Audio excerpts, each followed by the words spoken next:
Fréquence ESJ.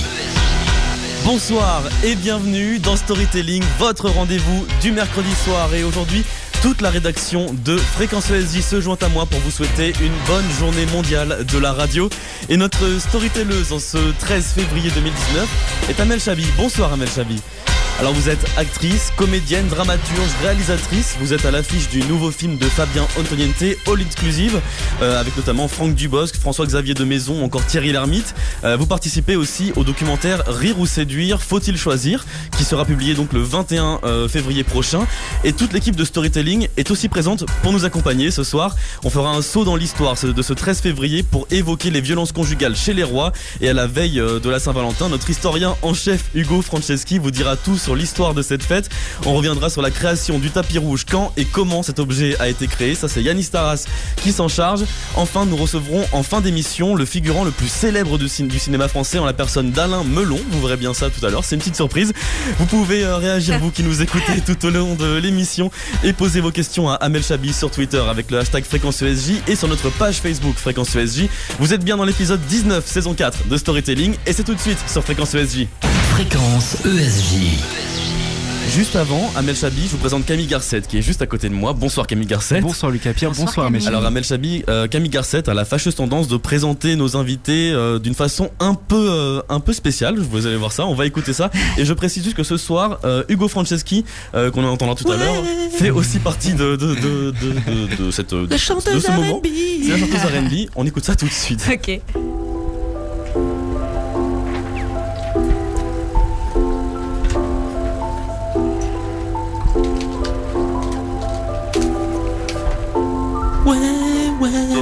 Classic. Amel Chabi. Amel Chabi, Amel Chabi, beauté Chabine, dans Storytelling. Amel Chabi, Amel Chabi, beauté Chabine, hey, dans Story, comédienne marocaine, humour moderne, elle fait des étincelles, à commencer tout en bas des petites scènes ou dans des bars, des spectacles qui cassent des barres de sa carrière, c'était le départ. Au début du JCC, dans la comédie, elle est lancée, la touche charme, c'est son surnom, l'humour c'est l'arme, elle c'est le canon, hey, succès, succès, ça y est, tout s'enchaîne, française, français, Amel se déchaîne, après le théâtre, c'est la télé, une comédienne un peu fêlée, se fait une place dans la mêlée, ça y est, pour elle le sort est scellé. Hey, one woman show authentique comme les grottes de Lascaux. Et intitulé Ouais Chabi, mis en scène par Josiane Balasco. Devient actrice à l'affiche du film All Inclusive, c'est donc ça le titre. Tout ce travail pour 2 répliques pour une actrice, mais quelle estime. Comédienne et fière de l'être, a réussi à se faire connaître à travers toutes ces années. Amel Chabi a su rester. Hey. Amel Chabi, Amel Chabi, Amel Chabi. Voilà, ça c'est des sons que je vais entendre à la fin des raps. C'est ça que je vais entendre. Bravo Camille Garcette. Alors Amel Chabi, qu'est-ce que vous en avez pensé? Écoutez, je suis speechless, vraiment sans voix. Non, bravo, hein. T'as bien taffé. Merci Amel Chabi. Ça a fait mouche, franchement. Je suis touchée. Eh bah très bien. Je suis vraiment touchée.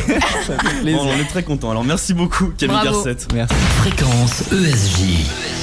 Alors Amel Chabi, juste avant de vous poser quelques questions, on va écouter en fait Lison Dello et Tessa Ibar qui sont partis dans les rues de Paris, et en fait elles sont venues interroger les Parisiens pour savoir, que eux vous posent des questions en fait, tout simplement. Donc en fait on va écouter ça dans quelques instants, tout de suite même, les Parisiens qui vous posent des questions, et vous pourrez répondre juste après. Ok. C'est bien, faut qu'il y ait des meufs dans l'humour, sinon c'est pas drôle s'il y a que les mecs qui font des blagues, faut que les filles aussi fassent des blagues. Bah, chaque humoriste pour moi il a son truc à lui. Moi pour moi elle me fait rire, elle a un côté je sais pas, elle me fait rire. Quand elle fait l'accent rebeu et tout, elle me fait rire. Moi je trouve le cinéma c'est prestigieux quand même, c'est le cinéma, c'est pas donné à tout le monde. Moi je trouve c'est cool pour elle. Je sais pas, elle est débarre, elle est marrante. Elle est gentille, ça, elle a l'air d'être gentille dans ses trucs, tout ça, quand elle raconte sa vie dans les interviews, ça. Après c'est tout. Elle est très très joyeuse, elle a un coup d'éclat, elle est sympa. J'aime grave ce qu'elle fait et qu'elle continue, force à elle. Alors c'était pas des questions, mais c'était des réactions tout simplement des Parisiens, ce qu'ils pensaient de vous. Des encouragements. Oui. Ça vous fait quoi d'entendre ça des Parisiens? Bah ça fait plaisir. C'était des Parisiens? Oui, bah ça après, je sais pas si. Il y a des relents de Tchekar là, un peu parce que force à elle et tout. Mais non, ça fait vraiment plaisir. Il y a que des encouragements, c'est bienveillant, ça donne de la force. Franchement, c'est chouette. Vous êtes proche de votre public, plutôt vous avez envie d'être proche de votre public, j'imagine. Je pense que tous les humoristes, en gros, femmes ou hommes, sont proches de leur public plus que les comédiens classiques, puisque il y a un côté pote. Quand t'es humoriste, à partir du moment où tu fais rire, c'est comme si t'étais un vieux pote finalement. Dès qu'on nous croise dans la rue, c'est vraiment cool. Les gens sont ça va, tu vas bien et tout. C'est une chaleureux. Petite tape dans le ouais. Merci beaucoup, Amel Chabi. Fréquence ESJ. Alors on va parler maintenant un peu de vous. Donc vous commencez par une formation à l'école de théâtre Béatrice Brou, si je prononce bien. Vous faites aussi la Ligue d'improvisation théâtrale de Paris. Vous allez ensuite au Centre de danse de Paris. Pourquoi choisir la scène directement ? Parce que c'est quelque chose qui m'a tout de suite attirée. J'ai eu la chance d'aller voir des pièces de théâtre très tôt, parce que je suis née dans le Centre de Paris. Donc les sorties extrascolaires, c'était très tôt à la Comédie Française, au théâtre, puisque Centre de Paris, il y a tous les théâtres. Et c'est quelque chose qui m'a attirée. C'est l'école qui crée ce déclic ? C'est l'école, ouais, c'est l'école. C'est en particulier une sortie, en particulier le Cyrano de Bergerac. À l'époque, et je me suis dit c'est mortel, il a un pif comme ça, il est en galère mais il arrive à faire quelque chose, et c'est surtout les décors, la découverte du vrai théâtre, quoi. Ça, je me suis dit j'adorerais faire ça. Vous parlez du collège, etc. dans un documentaire, on en parlait tout à l'heure, le documentaire Rire ou sourire, faut-il choisir, qui sort donc le 21 février à 20h50 sur Téva. Il est réalisé par Nathalie Dupuis et Fabrice Gardel, dans lequel donc vous apparaissez, vous évoquez surtout une vie sentimentale difficile parce que vous faites rire, c'est-à-dire. Non, attention, j'ai des cums, faut pas non plus. Il y a, ça se bouscule, attention.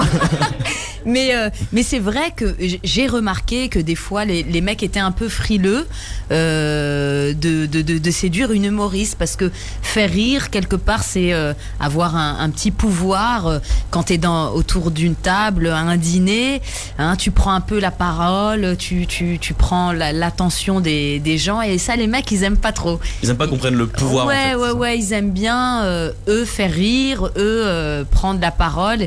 Et c'est vrai que mais j'ai compris. Maintenant, dès qu'il y a un gars qui me plaît, je me mets un peu sur le côté, je lui laisse son moment. Vous vous empêchez de le faire rire ? Pas tout de suite. Je vais lui montrer après que je peux éventuellement faire rire. En plus, c'est mon métier, donc c'est un peu biaisé, mais mes petites vannes, je les garde un peu pour moi, le temps de faire connaissance du moins. Alors vous vous retrouvez aussi dans un taxi dans une des séquences, et le chauffeur vous reconnaît, vous commencez donc à vous amuser avec lui et lui demander s'il pourrait sortir avec une humoriste. Lui répond que non, parce qu'il est convaincu qu'il n'y aurait pas de différence entre Amel Chabi sur scène et en dehors de la scène. Pour bien comprendre, est-ce que c'est que l'homme a peur en fait d'une femme qui fait rire ? Ouais, je pense, mais ça va mieux. À l'époque, c'était catastrophique. Ouais, je pense que ça va mieux parce qu'on commence à être de plus en plus d'humoristes femmes, et à l'époque là c'était catastrophique, il y en avait très très peu, ça faisait peur, et le taxi en question, c'est drôle parce qu'il dit mais moi je te kiffe, je te trouve mimi, je te trouve rigolote, vraiment tu pourrais m'attirer, mais en revanche même si tu m'attires, je me mettrai pas avec toi parce que j'aurais peur de plus avoir ma place. Donc je le comprends aussi, et je lui dis mais non, mais t'inquiète, t'auras ta place et tout, mais il a un a priori.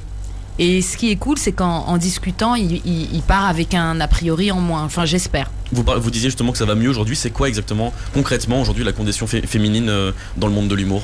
Eh bien, c'est l'acceptation de femmes humoristes, mais sans être garçon manqué. On peut être humoriste et vouloir être coquette, mettre un peu de rouge à lèvres, mettre une jolie robe. Ce que vous ne faites pas. Ce que je fais moins. C'est ce que j'ai fait au départ, et je trouvais que ça ça m'empêchait, enfin ça empêchait le public d'être concentré sur mon texte. Parce que pour expliquer, dans le documentaire, on voit aussi vos débuts, votre première scène au Jamel Comedy Club, et Jamel Debbouze qui vous accueille en disant c'est la touche charme. Voilà. Mais après, moi, je venais faire mes sketchs comme si j'allais à un mariage. Tu vois, vraiment, j'avais un brushing, une super robe. Ouais, c'était aussi le personnage.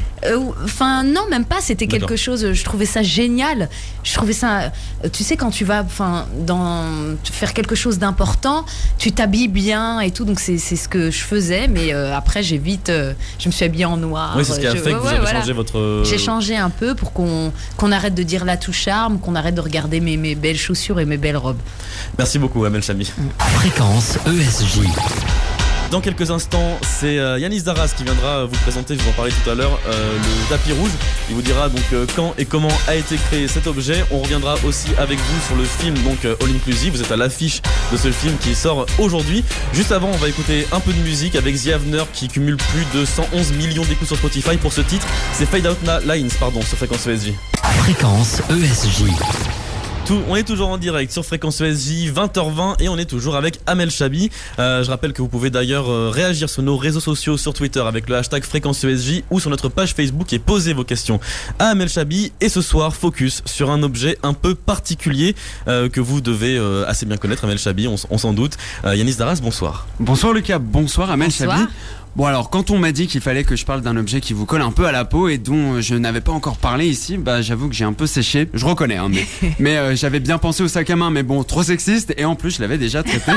et alors j'ai cherché, mais vraiment j'ai cherché, et je désespérais. Je trouvais vraiment rien, et soudainement, éclair de génie. Et oui, comme si, attendez, il a raison, il faut. Attendez, la modestie de Yanis Darras. On va parler beaucoup de modestie, vous allez voir. Alors, non, mais voilà, juste la parole sacrée qui était arrivée. Alors non, on va pas parler non plus boucle d'oreille, c'est ce que j'avais prévu de parler de base. Mais oui, je tiens encore à avoir une carrière, excusez-moi, même si elle sera ridicule. Mais non, ce soir, on va parler de l'histoire tout simplement du tapis rouge. Et pour savoir d'où il vient, direction l'Antiquité. Et oui, et pour une fois, Lucas, surprise, on part pas en Égypte. Oui, parce qu'Amel, en fait, le petit problème, c'est qu'on a remarqué au cours de toute la saison que les Égyptiens, ils ont tout créé. Voilà, ils ont tout inventé. Alors en plus d'avoir construit des pyramides qu'on n'est toujours pas capable de reproduire, mais bon, soi-disant on a des super ingénieurs, mais bon, soi-disant les Égyptiens, ils ont inventé plein de petits trucs au quotidien qui nous servent, mais alors les Grecs, eux, ils ont un truc en plus que les Égyptiens n'ont pas, ou au contraire ça peut être l'inverse même. Je pense même que c'est l'inverse. À votre avis, lequel? Je ne sais pas. Qu'est-ce qu'il non, je ne sais pas, franchement là. Vous ne savez pas? Non. Bon, tout simplement la modestie. Oui, les Égyptiens étaient quand même un peu plus modestes que les Grecs, et vous allez le voir. En fait, les Grecs se vantaient d'avoir acquis un savoir hors du commun en Europe. Bon, en même temps, c'est vrai qu'à l'époque, vu les voisins qu'ils avaient, on pouvait pas faire pire. Et forcément, les Grecs, ils savaient pas faire dans la modestie, on leur avait pas appris. Et c'est donc grâce à leur ego surdimensionné que le tapis rouge est apparu. Bien sûr, à l'époque, il n'y avait pas de tapis. Non, on préférait marcher sur les esclaves. En même temps, c'était un peu plus sympa. Et c'est vrai qu'en 458 avant Jésus-Christ, c'est donc là qu'on a inventé le tapis rouge. Lui, il savait peut-être marcher sur l'eau, mais en attendant, les Grecs, ils ont eu l'idée de penser tout simplement à marcher sur un tapis. Ça, c'est quand même incroyable. Alors, petite précision, en fait, c'est que le tapis, au départ, on marchait pas vraiment sur un tapis, on marchait plutôt sur des étoffes pourpres. Alors, autant vous dire que ça faisait quand même son petit effet comparé au tapis rouge. Et alors, pourquoi la couleur rouge? Tiens, c'est vrai, ça aussi. Quelqu'un a une idée ici? Apparemment non. Je ne sais pas, pour faire ressortir les vêtements, non? Non, absolument pas, en fait, c'est tout simple. Bien essayé, Amel. Non, mais tout simplement, le rouge, en fait, c'était un pigment qu'on trouvait pas facilement, et donc forcément, tout ce qui est rare est cher. Et oui, et forcément, les Grecs, avec leur ego de la taille de l'Everest, du coup, ils s'intéressaient qu'au rouge, d'où le tapis rouge qui représentait en fait la richesse de l'invité ou de celui qu'on recevait. Bref, en fait, tout était bon pour montrer qu'on avait de la thune. Et oui, money, ça n'a pas vraiment changé depuis, mais voilà, depuis ça a un peu évolué, vous allez le voir avec Lucas. Et oui, aujourd'hui le tapis rouge c'est avant tout pour les grandes occasions. Oui, parce que figurez-vous que marcher sur du rouge c'est aussi un privilège qui était réservé aux dieux vivants. Enfin ça encore une fois c'est d'après les Grecs. Alors moi je suis un peu d'accord quand même, parce que certains acteurs et les scénaristes quand même sont des demi-dieux, certains arrivent quand même à nous faire rire, pleurer, angoisser, mais bon, vu le prix de la place de cinéma aussi, il y a intérêt à rire, pleurer, angoisser, parce que bon, à 14 € quand même, ça fait coûterait cher l'alarme. Mais bon, franchement, quand on est embarqué 1h30 dans un film, ça n'a vraiment pas de prix, moi je trouve. Bah merci Yanis Darras. Merci Yanis. On vous retrouve la semaine prochaine donc.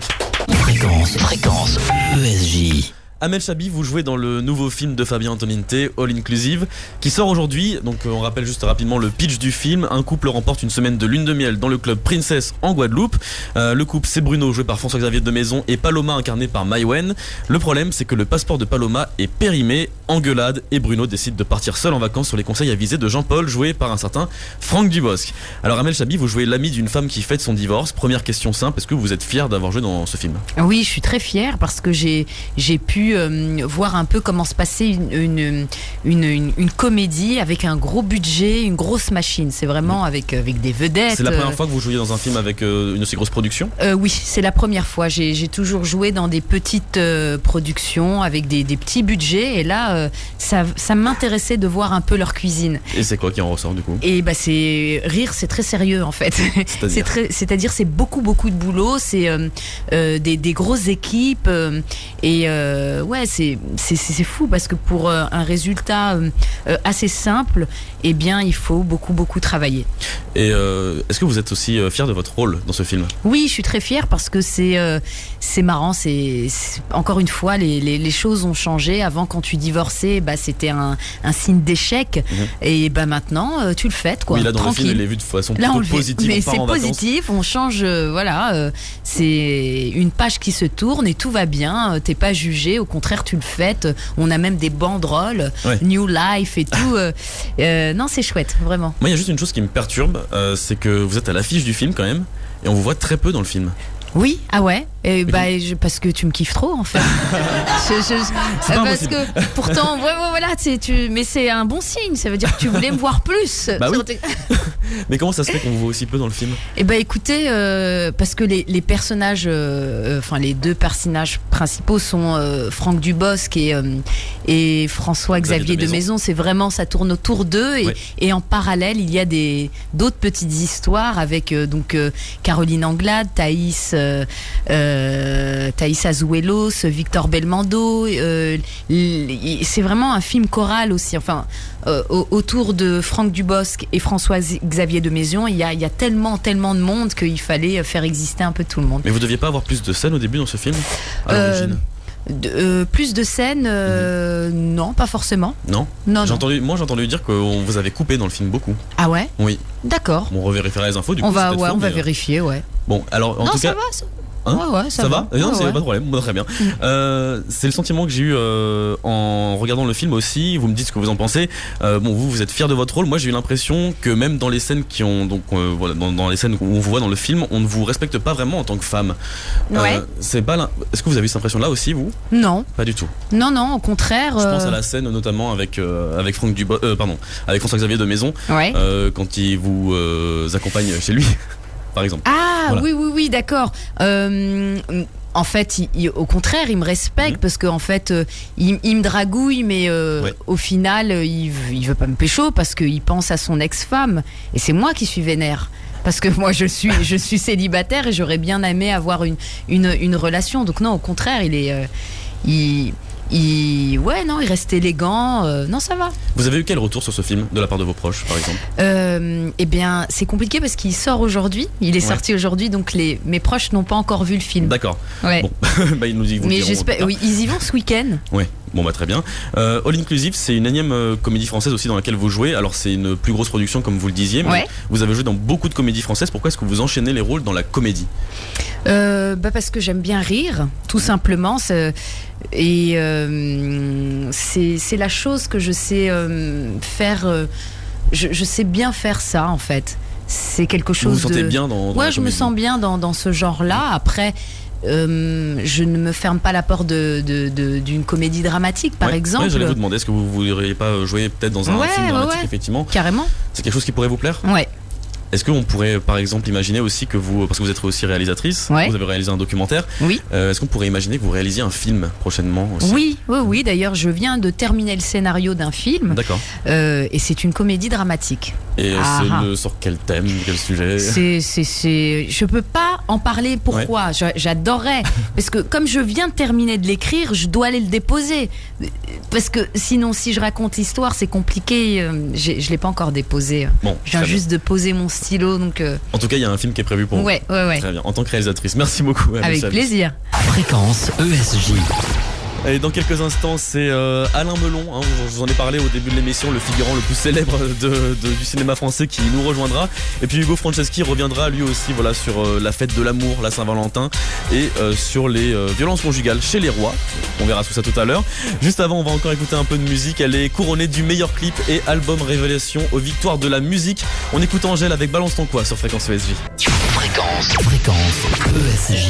20h32 sur Fréquence ESJ, on est toujours en direct avec Amel Chabi et je rappelle encore une fois que vous pouvez toujours réagir sur les réseaux sociaux, sur le Twitter de Fréquence ESJ avec le hashtag Fréquence ESJ et sur notre page Facebook Fréquence ESJ, vous pouvez aussi poser vos questions à Amel Chabi.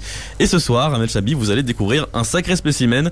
Notre historien en chef Hugo Franceschi, chaque semaine, il nous fait remonter le temps pour découvrir l'histoire du jour et en cette veille de Saint-Valentin, Hugo, bonsoir. Bonsoir. Vous allez nous parler donc d'amour. Bonsoir les écoutiteurs, bonsoir Amel Chabi et puis bonsoir Luc Amour. Oui, c'est vrai que ce soir je suis tout frivole, tout joyeux, j'ai une petite boule d'amour dans le cœur. Enfin bref, ce soir je suis très content déjà parce qu'on reçoit Amel Chabi, qui est quand même top du top niveau cinéma. D'ailleurs, j'ai adoré votre couple avec Johnny Depp dans Pirates des Caraïbes 5 car il était vraiment génial. Mais je suis aussi très content parce qu'avec Marty, on s'est fait un petit voyage romantiquement temporel à bord de la DeLorean.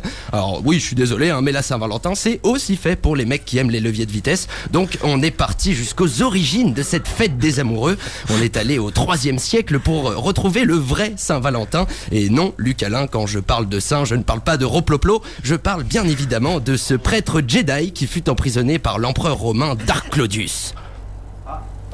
Alors on attendait la musique, alors, lui... est parti.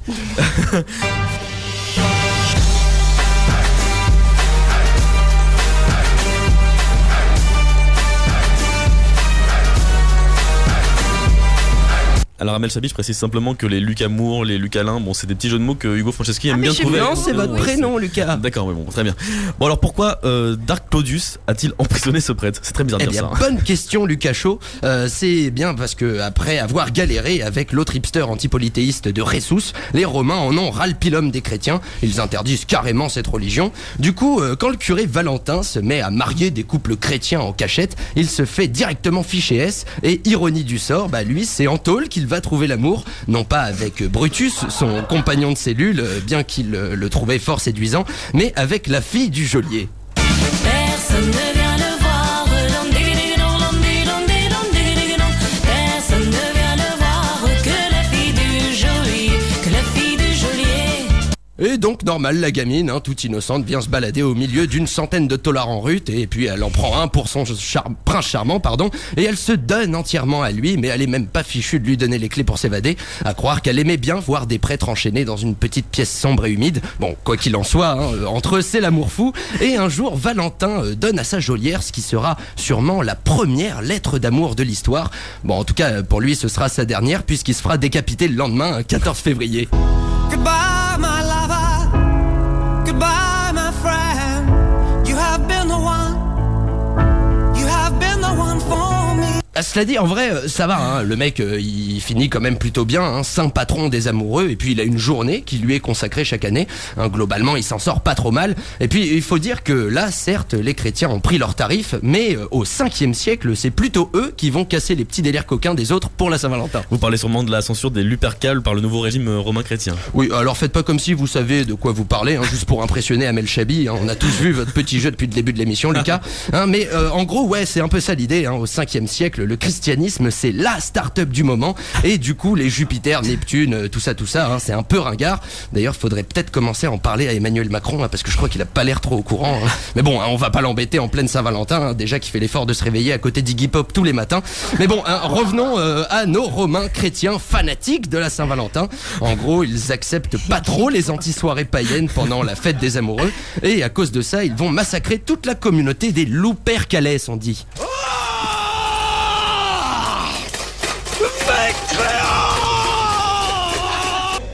Alors, pour les écoutiteurs qui savent pas trop ce que c'est les Lupercales, c'est une joyeuse petite bande de zadistes qui vit dans une grotte au nord de Rome, et leur délire pour la fête des amoureux, c'est de s'arsouiller la tronche pendant 3 jours, du 13 au 16 février, puis les hommes se déguisent en loups et vont courir après des demoiselles déguisées quant à elles en femmes nues, et tout ça pour rendre hommage à Faunus, l'ancien dieu des troupeaux. Sauf que l'église qui prône la monogamie, elle aime pas trop ces petites sauteries nocturnes en tripi. Du coup, elle va ubériser à coups d'épée la Saint-Valentin pour qu'on la célèbre uniquement le 14 février avec Ressus. Mais si ce n'est pas très gentil, au moins ça fait qu'aujourd'hui on a le plaisir de célébrer donc la Saint-Valentin avec un bon dîner aux chandelles et de jolis présents. Oh Lucado, je vois bien, je reconnais votre petit côté matérialiste, esclave de Babylon System, mais non, la Saint-Valentin ce n'est pas juste une fête où l'on s'échange des fanfreluches artificielles. D'ailleurs, si je puis me permettre, certains cadeaux ne sont pas toujours très très cool. Par exemple, prenez Henri VIII, roi d'Angleterre au XVIe siècle. Alors, pour vous situer le bonhomme, Amel Chabi, Henri VIII, c'est un peu une figure de proue pour nous les suprémacistes masculinistes, parce qu'il a inventé le mariage polygame et en même temps, il a inventé le divorce. Bon, comme ça, au moins, il est sûr d'avoir plein de meufs, mais d'avoir toujours les bonnes. Bon, le problème, c'est que, en fait, il va se gourer sur l'une d'elles, Catherine Howard, sa 5e épouse. En fait, elle a pas trop compris le principe de polygamie réservé aux hommes et du coup, elle va tromper son roi. Je ne t'aime plus aujourd'hui, mais est-ce vraiment une faute, puisque toutes ces nuits, tu les passes avec un autre. Autant dire que le petit Riri, il le prend pas très très bien, se faire cocu au bout de 2 ans de mariage alors que t'es roi, c'est dur. Et du coup, avec beaucoup de recul et de mesures, Henri va demander une thérapie de couple, et le 13 février 1542, son psy lui prescrit la décapitation de sa femme pour adultère, afin de calmer sa jalousie chronique. Comme quoi l'amour, quand ça fait mal, ça rend fou, et puis en même temps ça fait perdre la tête. Mais bon, sur ce, je vais peut-être m'arrêter sur cette petite blague, et sur ce, Amel, j'en profite aussi pour vous dire que vous me faites chavirer le cœur dès que vous jouez la michetonneuse. Alors n'arrêtez pas, et surtout passez une agréable Saint-Valentin. J'en ai bien au fond quand même.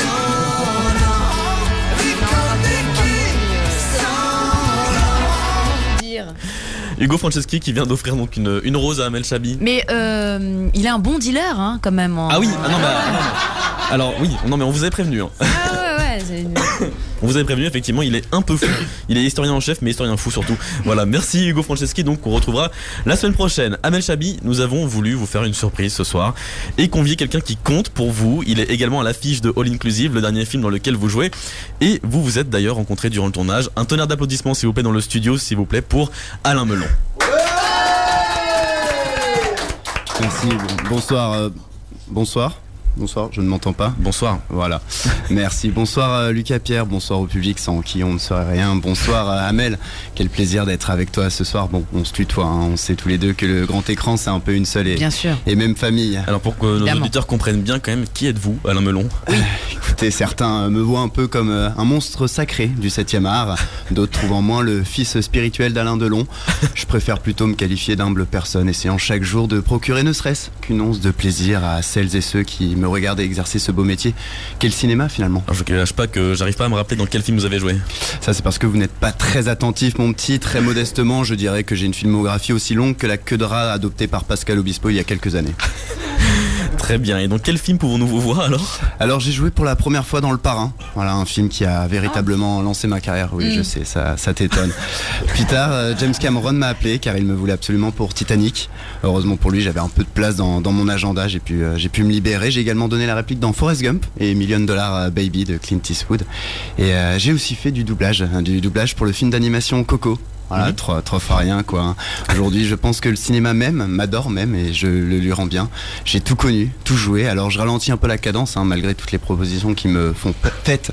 Place aux jeunes comme on dit. Alors vous parlez de beaucoup de films très connus, mais dans quel film, qu'est-ce que vous avez tenu comme rôle dans chaque film en fait? Et dans Le Parrain, à un moment vous voyez des enfants qui jouent au football. Ils nous avaient juste demandé de faire un match. J'étais tout jeune à l'époque, mais j'avais déjà le souci d'exceller comme toi Amel. J'ai donc marqué un but. Pour la petite anecdote, Zidane me disait l'autre jour qu'il s'était fortement inspiré de moi lorsqu'il a marqué en finale de la Ligue des Champions. On n'en doute pas, oui. En 2001, voilà, c'est les petites récompenses de la vie. Pour Titanic, vous pouvez m'entendre au moment où le paquebot coule. Alors écoutez bien, vous allez m'entendre 2 fois. Tiens-toi, accroche-toi, vous.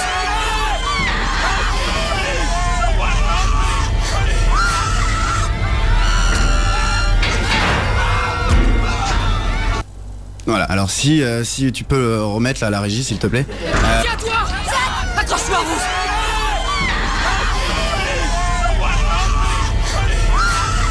Alors voilà, il faut bien tendre l'oreille. Il y a un premier bong et un deuxième bong. Évidemment. Et après, moi je fais ah. Et voilà, donc j'ai réalisé moi-même la cascade qui m'a valu 2 dents en moins, 4 côtes fêlées et une entorse du pied. Mais n'est-ce pas là le prix finalement à payer pour obtenir le respect de ses pairs? Très bonne question, effectivement. Et dans les autres films, du coup? Ah bah dans Forrest Gump, je dis à Tom Hanks qu'il ne peut pas s'asseoir à côté de moi dans le bus, célèbre scène, une réplique déterminante pour la suite du film, ça faisait non. Voilà. Dans $1 Million Baby, je joue un spectateur heureux. Là, ça faisait plutôt ouais. Voilà. Et dans Coco, je double un chien. Là, ça faisait waf waf, tout naturellement. J'ai été suivi durant tout le tournage par un cynologiste. C'est dur à dire. Attendez, en fait, vous êtes juste figurant. Oui. Non. Simplement, ouais, vous m'avez perturbé là. Simplement figurant, non. Ma mémelle, dis-lui que c'est un vrai métier qui demande beaucoup de travail et d'abnégation. Oui, tout à fait. C'est un vrai métier qui demande beaucoup d'investissement et d'abnégation. Merci. Nous, les acteurs, nous ne laissons rien au hasard. Vous savez, je suis des cours de musculation avec un coach. Quand même. Il suit des cours de musculation avec un coach. Avec un coach, d'accord. J'ai également un nutritionniste. Il a un nutritionniste. Voilà, j'ai pris des cours de théâtre pour jouer toutes les émotions que peuvent vivre nos personnages finalement. Je médite aussi, c'est très important la méditation. Oui. Et comment s'est passée votre rencontre avec Amel Chabi? Très simplement, tu t'en souviens? Mais évidemment. Mais oui. on était à la cafétéria du tournage. Tu m'as demandé si je pouvais te passer du sucre pour ton café. Je t'ai répondu si tu préférais pas faire un selfie avec moi pour ton fils. Qu'est-ce qu'on a ri, voilà. Mais vous jouez quel rôle dans All Inclusive, pardon? Eh ben, il y a une scène avec Franck et Amel, justement dans la piscine, à un moment donné. Voilà, je trouvais que le rôle n'était pas assez exigeant et ne me permettait pas d'étaler tout mon talent. Alors c'est pour ça que je suis dans une autre scène, en fait, qui n'a rien à voir. Vous voyez des personnes de dos qui font du trampoline. Je suis la 5e en partant de la gauche.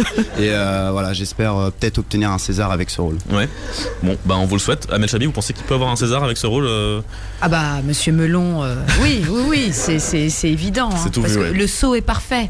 D'accord. Le saut est... Non mais ça a demandé énormément de travail, de timing. Voilà. Ouais. Il faut que... Et vous pensez quoi du film Alain Melon? Quel film? De All Inclusive. Ah, je sais pas, je l'ai pas vu. J'ai demandé au producteur de m'envoyer seulement mon passage justement que j'ai que j'ai travaillé. Et du coup, maintenant je vous laisse puisque j'ai mon entraînement de Bill Bocquier. On nous apprend à y jouer tout en urinant debout pour travailler notre précision. Ça me servira pour mon prochain film, Le Chant du Loup avec Omar Sy. Très bien. Allez, bisous Amel. Monstre sacré du 7e art, effectivement, Alain Melon. Merci beaucoup, Alain Melon. Au revoir. Fréquence ESJ. Dans quelques instants, Amel Chabi, on rediscutera un peu de vous, de votre parcours surtout. Juste avant, il y aura aussi il y a les 3 questions dépassant. Cette fois-ci, ça va être des questions. Tout à l'heure, c'était pas des questions, cette fois-ci, ça va être des questions. Vous pourrez y répondre. Juste avant, on va écouter un peu de musique encore une fois avec un artiste Célestal qui fait plus de 3 millions d'écoutes sur Spotify pour ce titre. C'est Old School Romance sur Fréquence ESJ. Fréquence ESJ. 20h48 sur Fréquence ESJ et on est toujours en direct avec Amel Chabi. Je rappelle encore une fois que vous pouvez toujours réagir sur nos réseaux sociaux et poser vos questions à Amel Chabi sur notre compte Twitter ou hashtag Fréquence ESJ ou sur notre page Facebook Fréquence ESJ. Et Amel Chabi, j'ai une question à vous poser. Comment définiriez-vous votre humour? Oula, ouais. Ça tombe comme ça, ouais. Oh purée, attends, comment je pourrais le définir? Ah, je sais pas, c'est un humour. Alors là, c'est quoi? C'est question compliquée apparemment. Ouais, c'est très compliqué. Vous avez déjà posé la question? Non, jamais. C'est la première fois. Et ça dépend des situations, ça dépend des sketchs, ça dépend des fois. Des fois, j'ai un humour. Ouais, non, je sais pas, c'est pas à moi en fait oui. Je crois que toi tu le définis comment mon humour? Bonne question aussi. C'est pour ça que je pose la question. Je sais pas. Bon, c'est pas grave, on va y réfléchir un petit peu. Vous faites donc vos débuts, je disais tout à l'heure, on va revenir sur votre parcours. Vous faites vos débuts avec la troupe Barre de Rire, c'est bien ça. On y retrouve donc Fabrice Eboué, Thomas Njijol, Thomas Barbazan, qu'on a reçu ici la saison dernière, Yacine Bellatar, Frédéric Chaud, le comte de Boudherbala, entre autres. C'est la première fois que vous écrivez des spectacles d'humour à ce moment-là? Non, avant j'écrivais des petits sketchs toute seule et je faisais un peu les scènes ouvertes comme le théâtre du Trévise et j'ai rencontré plein de collègues dont les noms dont vous avez cité et on a créé, au lieu de faire nos sketchs tout seul, on s'est dit allez on crée une troupe et c'est là où est né Barre de Rire. Ouais. Et vous, qu'est-ce que vous retenez de cette époque? Mes meilleures années, parce qu'il y a on était jeunes, hein. Jeune et beau. Voilà, ça fait et enfin vraiment on n'était pas encore au courant du game, comme on dit, de tous les enjeux, etc. Et on était très innocents et on pensait qu'à rire et pas au business, etc. Sur Wikipédia, on peut lire que c'est la troupe Barre de Rire qui deviendra plus tard le Jamel Comedy Club. Oui, on peut le dire ça? Ouais, tout à fait, parce qu'on a été approché un peu comme ça. Barre de Rire a eu un petit succès underground et de là, les membres de Barre de Rire ont intégré le Jamel Comedy Club. Vous pourriez vous retrouver un jour, toute la troupe, pour de nouveaux spectacles? On se retrouve déjà pour des petits projets, pour un nouveau spectacle tous ensemble, pourquoi pas, ouais. Ouais.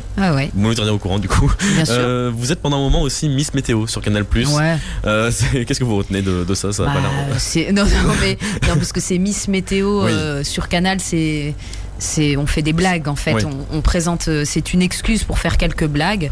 Donc je l'ai fait 6 mois quand Dominique Farrugia était directeur de la chaîne.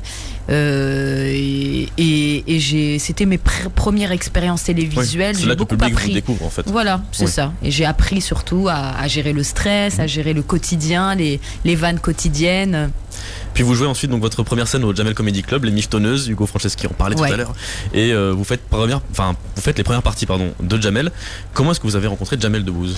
Eh bien, je l'ai rencontré justement, Barre de Rire, avec la troupe. Moi, je le connaissais déjà un peu parce qu'on a le Maroc en commun et des amis en commun. Alors, on se connaissait, mais il a vraiment découvert mon travail via Barre de Rire, en fait. C'est lui qui a lancé votre carrière d'humoriste, en tout cas? Bien sûr, il a mis de la lumière sur nos carrières. Évidemment, on a gagné beaucoup de temps avec lui, parce que avec Barre de Rire, il y avait un succès, mais les médias ne venaient pas nous voir. Fallait vraiment chercher. Là, le fait que ça s'appelle le Jamel Comedy Club, les journalistes ont dit c'est sympa. C'est un peu la marque. Ils sont feignants, les journalistes.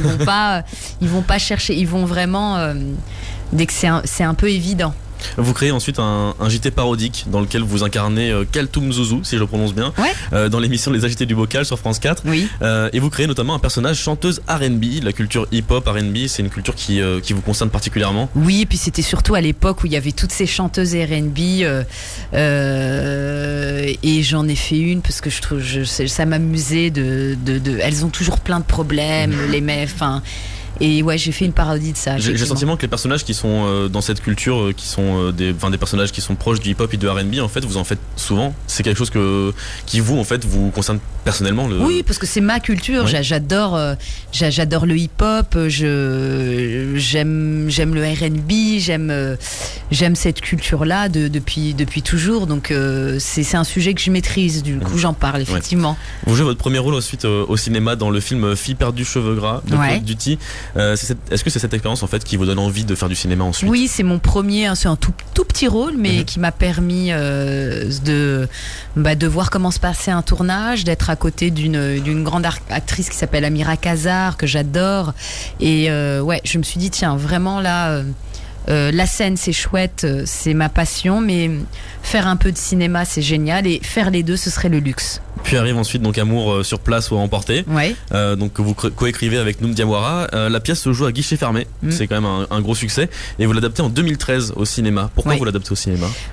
Parce que j'ai eu l'occasion, un producteur me l'a soufflé, c'était un tel succès que tout Paris venait nous voir, et un producteur, Cyril Colbeau-Justin, m'a dit mais tu devrais l'adapter au cinéma, et j'ai suivi son conseil et je l'ai adapté. Votre spectacle suivant, Où est Chabi, est-ce que vous pourriez par exemple l'adapter au cinéma?